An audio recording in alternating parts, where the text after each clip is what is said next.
Ahoj, vítejte u únorových školních zpráviček. Čeká nás rychlý přehled toho nejzajímavějšího, co se na chomutovských školách během února dělo. Budou to sportovní výkony, rozhovor s úspěšným sportovcem i romantická školní atmosféra. A začneme tam, kde pro nás všechny škola vlastně začala, u zápisu. Na Zešu Březenecká se zápisy do prvních tříd nesly ve sportovním duchu. Budoucí prvňáčci si po zápisu, tak jako všichni známe, vyzkoušeli sportovní disciplíny v tělocvičně. Nechyběl fotokoutek a nakonec i sladká odměna. Jak to u zápisu vypadalo a jak šikovní byli malí sportovci? Podívejte se na reportáž z zpravodajského týmu Březenda. Vítejte! Dneska se konají zápisy prvních tříd. Žáci 8. ročníků vypomáhají s přípravou na zápisy a prvňáčky čeká sportovní aktivita a fotokoutek. Tak se na to pojďme podívat. 11. až 12.2. se konaly na naší škole zápisy do prvních tříd.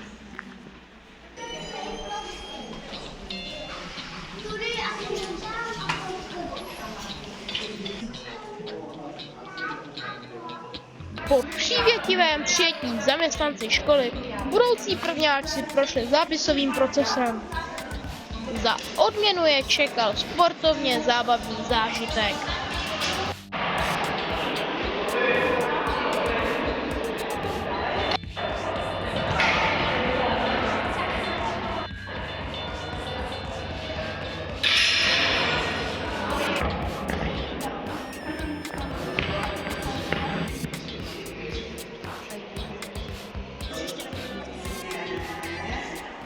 Jak se ti líbily naše školní zápisy? Těšíš se do první třídy? Jo. Ano. Dobře. A byly tady na tebe paní učitelky hodný? Jo, byle. Ano. Jo. A dostal jsi něco dobrýho, něco sladkého? Jo. A co jsi dostala? Prvník. Bonbony. Bombonek. Jaký to tady bylo připravit pro ty malé děti? Bylo to dobře, bylo to hodně dobrý. Jo, užil jsem si to, bylo to dobrý.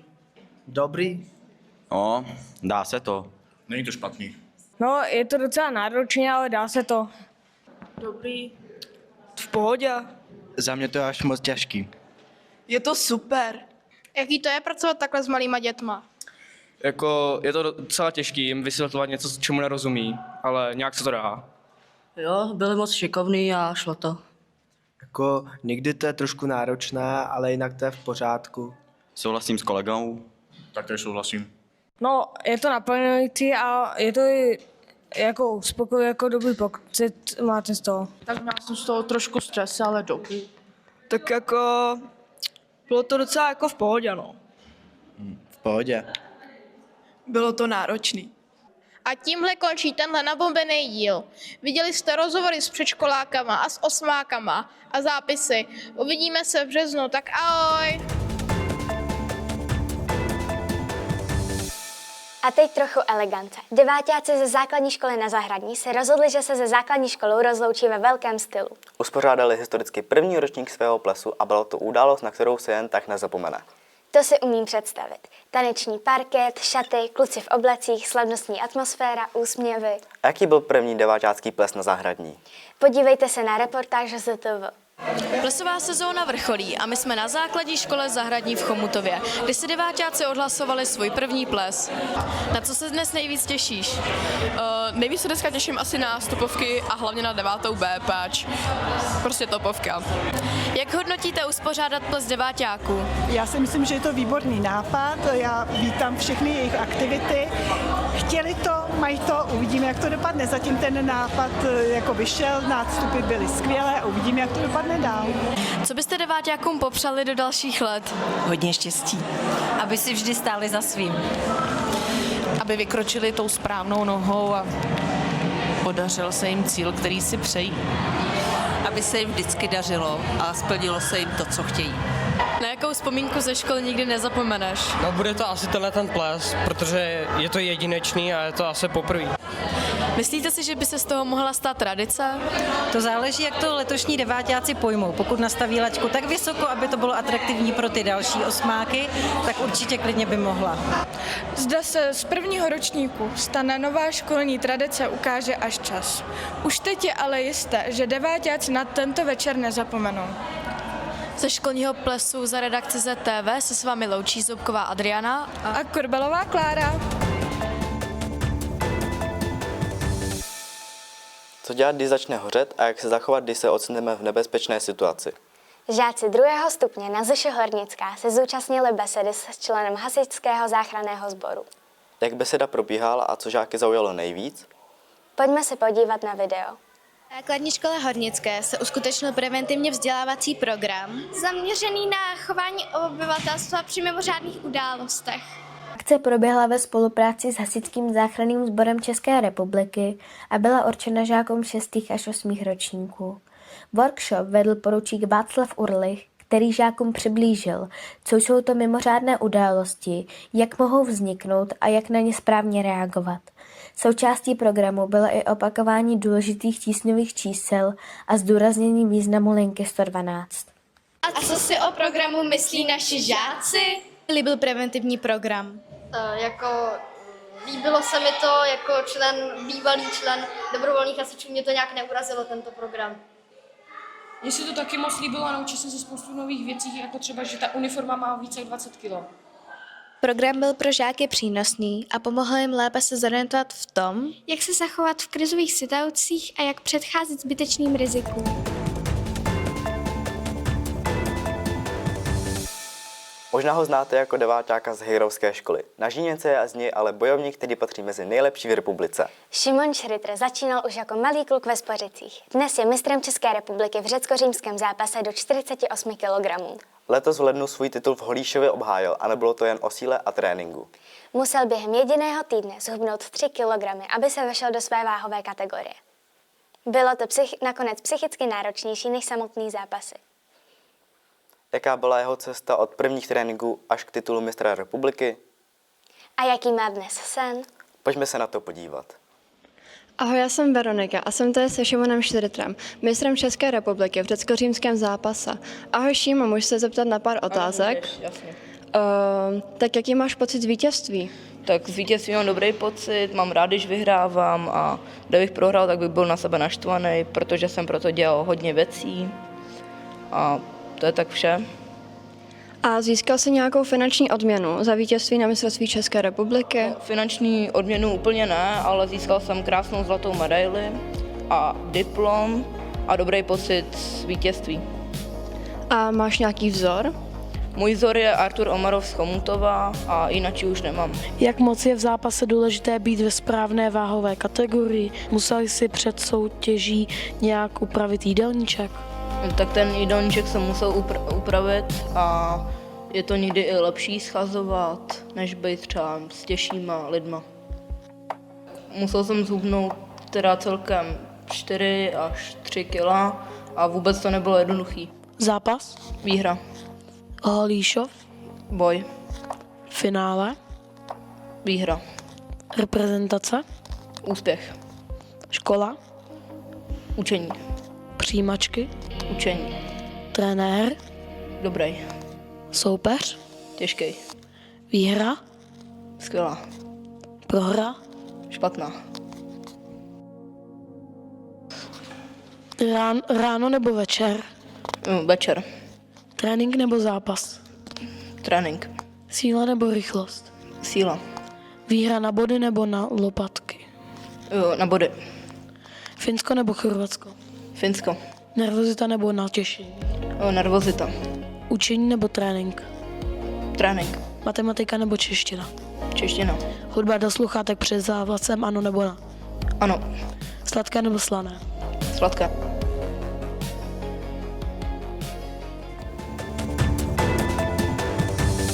To je něco pro fanoušky sportu a napínavé atmosféry. Zoši na Příkopech vyrazila na velké veslařské klání. V rámci projektu Česko vesle se žáci i žákyně zúčastnili mistrovství České republiky ve veslování na trenažerech v Praze. A nebylo to žádná komorní akce. Závodilo 25 týmů a dohromady víc než 800 žáků od 6. do 9. tříd. Na programu byly napínavé štafety, 4x1 minuta, zvlášť pro chlapce a dívky. A pak přišel vrchol, 8členný mix v závodě 8x1 minuta a byla to jízda. Jak to vypadalo přímo na místě a jak naši bojovali? Podívejte se na reportáž ze Vši na Příkopech. Dnes 20. února se ve sportovním areálu Braník Hamr odehrává MŠRF Indoor veslování. Možná to na první pohled vypadá jednoduše. Sednout, zabrat a jet. Jenže indoor veslování je mnohem víc než jen pohyb tam a zpátky. Je to sport, kde se počítá každý metr, každý nádech a každé rozhodnutí nevzdat to. Halové veslování je součástí přípravy, zimní přípravy pro veslaře, když nemůžou jezdit, když je velká zima, nemůžou jezdit na vodě. Ale jak vidíte, stala se z toho zábava, stala se z toho i závodní disciplína. A je to hrozně moc důležitý, protože veslaři jsou schopní si během zimy udržovat svoji skvělou fyzičku. A jak jste spokojený s účastí tenhle rok? No, jsem opravdu moc mile překvapený, protože to jsem nečekal. Podle mých informací je tady 355 čtyřčlenných štafet, což je skoro 1500 mladých závodníků. Na startu stojí mladí sportovci, za kterými jsou týdny poctivé přípravy. Každý trénink, každé opakování se teď počítá. Možná to nejsou chvíle, které jsou vidět, ale právě oni rozhodují o tom, kdo vydrží zabrat i ve chvíli, kdy už docházejí síly. Medaile je odměna a ten největší úspěch je ale vědomí, že člověk nechal na trenažeru úplně všechno. Jak by si zhodnotil váš dnešní výkon? Já si myslím, že dobrý, dali jsme docela všechno, ale soutěžil týmy z celého Česka, takže to nestačilo, bohužel. Znáš jména jako Metodě Jílek, Zuzana Maděrová, Eva Adamčíková nebo Ester Ledecká? Jasně, olympionici, kteří reprezentovali Českou republiku na zimních olympijských hrách v Miláně. A ty znáš přezdívky jako Pasta, Neči, Dosty, Gudy a Kašička? Easy, to jsou určitě hokejisté z národního hokejového týmu. Celý únor se v Zoši školní nesl ve znamení zimní olympiády v Itálii. Učitelé tohle téma propojili napříč celou výukou a všemi předměty. A jak to vypadalo, když olympiádou žije celá škola? Podívejte se na reportáž ze Zoši školní. Ahoj, vítejte u našeho speciálního školního videa. Celý únor se naše škola nese v duchu zimních olympijských her. Učitelé nám připravují různé aktivity a snaží se olympiádu zapojit skoro do každého předmětu. A že toho bylo fakt hodně. Tak se na to pojďme podívat. Já bych chtěla, jestli bychom pro ty naše medailisty nesložili pomocí AI nějakou pěknou písničku. Vítáme naše sportovce! Češi jsou dobří. Hej. Stojíme za vámi. Hej. Chci jezdit na snowboardu. Stojíme za tebou. Hej. Rychlobruslaři z Čech jsou nejlepší. Hej. Češi jsou dobří.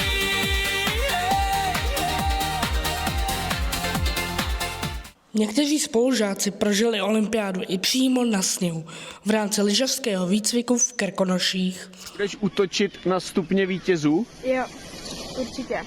Určitě. Věříš si? Jo. Super. Máš natrénováno? Jo, hodně. Výborně. Zvon vás? Děkuju. Pomocí AI jsme navrhovali nové dresy pro české sportovce. Některé návrhy byly fakt šílené. Chtěla bych se naučit na lyžích. Stojíme za tebou, hej. Nic nevím, jenom bobování. Stojíme za tebou, hej. Povede se vám to. Stojíme za tebou, hej. Řekni to město, ty kámo. Je to Miláno, ty kámo.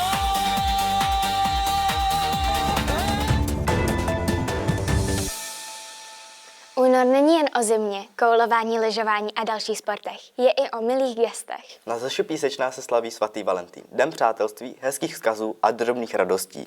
Někdy stačí úsměv, někdy přáníčko. A někdy jen připomenout, že se na sebe můžeme být trochu hodnější. Jak Valentín ve škole probíhal? Pojďme se na to podívat. Ahoj Kláro. Ahoj Dančo. Slyšela jsem o tom, že jsi přišla o valentýnský týden na naší škole. Přišla. To je škoda. To mě mrzí, slyšela jsem, že to bylo skvělý. Tak já ti to teda přiblížím. Těch Klárek tady nebylo málo, tak jsme si sem přizvali Klárku z parlamentu. Žákovský parlament si pro nás připravil sexy dráky, valentýnský promítání a valentýnskou poštu. Valentýnský promítání, vážně jsem o tohle přišla. Pro koho to bylo a kdy? Bylo to 13.2. pro 2. stupeň. Bylo to skvělé. A co se vlastně promítalo? No přece romantika, líbací stánek. Kláro, a kde bylo to promítání? Bylo to ve velký tělocvičně, žáci si mohli vzít jídlo, pití a mohli si lehnout i na žíněnky. To je skvělý. Valentýnská pošta, pokud si pamatuju, tak to bylo dříve pro celou školu, ale letos nastala změna. Ano, ne, tentokrát to bylo jenom pro 1. stupeň a sexy draci pak rozdávali valentínky. Dany, a můžeš mi připomenout, co to jsou ty sexy draci? Sexy draci jsou kluci z našeho parlamentu, kteří dostávají růžičky holkám, paní učitelkám, paní uklízečkám, prostě všem ženám z naší školy. Že to víš, Kláro? A jo, minulý rok jeden ze sexy draků byl můj brácha a taky jsem dostala růžičku. Ale letos si s tím parlamentáci dali víc práce, protože je vyráběli. Koukej, jak jsou hezký. Jo. A slavil se ještě někde Valentín, Dany? No jasně, i v družině. A co dělali v té družině? Tancovali, hráli různé hry, vyráběli valentýnský přáníčka a užili si hodně zábavy. Ach jo, škoda, že už jsem tak velká, taky bych ještě chtěla chodit do družiny. Kláro, myslím, že jsi přišla o hodně. Já vím, ale hlavní je, že si to všichni ostatní užili. A co ty, užila jsi to? Jo, to je jasný, že jo. Doufám, že se příští akce zúčastníš i ty. Učení může vypadat různě a prvňáci z první B na Zoši Karaňská na to šli trochu netradičně. Celý týden se učili v centrech aktivit, každý si zkusil různé úkoly a pracovalo se pestrým způsobem a vlastním tempem. Když se děti mohou učit objevováním, jde to často samo. A ještě u toho stihnou spolupracovat, přemýšlet a zkoušet nové věci. Jak vypadal týden v centrech aktivit? Podívejte se na reportáž Zoši Karaňská. Třída první B se učila 4 dny v takzvaných centrech aktivit. Děti pracovaly ve skupinách, učili se spolupracovat a vzájemně si pomáhat. V matematickém centru stříhali, pracovali se sčítacími pyramidami.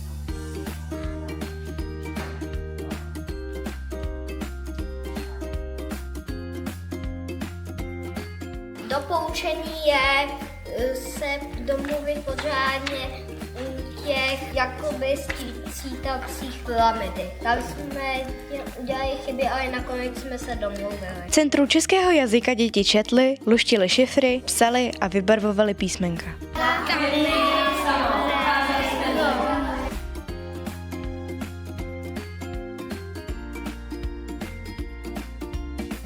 Od nás to jsem se naučila nepřetahovat.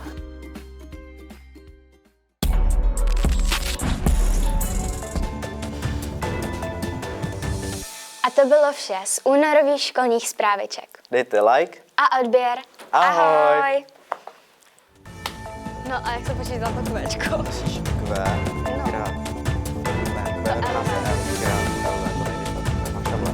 To je ten. Počíte 300 něco. A pak tam budeš mít Qčku pár. Ta je nějak 1000 něco. Která máš tam složku. A pak tam bylo přidát. Hráme rukama. Máš ta sublimace na to. A kde ne? To bylo cvičení, tam byla. Musíš se pevný, kapalný. A plný. A pak tam máš těžší, co je, co? Sublimace. Sublimace do kapalný.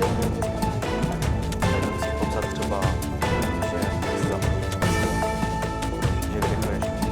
Vydechovatý. Tak já jsem to napsal. A pak tam musíš to auto, aby tě neprostilo vytečky nebo něco. Tak dobrý, já to dělat nebudu. To dělat nebudu.